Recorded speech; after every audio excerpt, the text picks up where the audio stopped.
मागील 9 वर्षापासून फसवणुकीच्या गुन्ह्यात फरार असलेल्या रेकॉर्डवरील आरोपीला गुन्हे शाखा युनिट 2 ने अखेर अटक करत मोठे यश मिळवले आहे.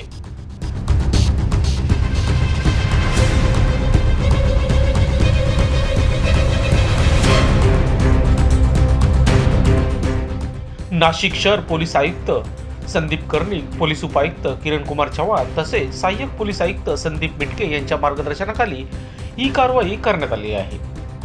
फिर्यादी यांच्या मालकीचा मौजे पिंपळगाव पौला शिवारातील भूखंड क्रमांक 194, क्षेत्र क्रमांक 269, मोजमाप 96 चौरस मीटर हा प्लॉट असताना आरोपी संदीप खंगाळ व त्याच्या साथीदारांनी संगनमत करून गंभीर फसवणूक केली होती.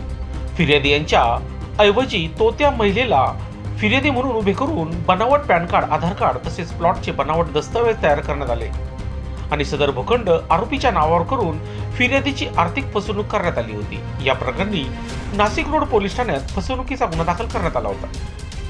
दरम्यान गुन्हे शाखा युनिट 2 कडून फरार आरोपीचा शोध सुरू असताना पोलीस हवालदार मनोहर शिंदे व महेश खांडवाले यांना गोपनीय माहिती मिळाली की सदर आरोपी संदीप खंगाळ हा सातपूर येथील अशोकनगर परिसरातील राधाई सहकारी गृहनिर्माण संस्थेत वास्तव्यास आहे.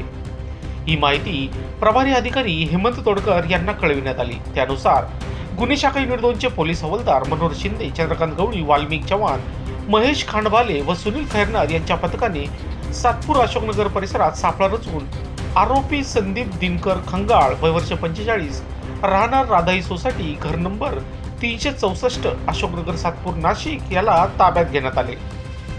चौकशीत आरोपीने गुन्ह्याची कबुली दिली असून पुढील कारवाईसाठी त्याला नाशिक रोड पोलीस ठाण्याच्या ताब्यात देण्यात आले आहे. गुन्हे शाखा युनिट 2 च्या या कारवाईचे सर्व स्तरातून कौतुक होत आहे. लोकशास्त्र न्यूज साठी बंटी आढाव, सातपूर.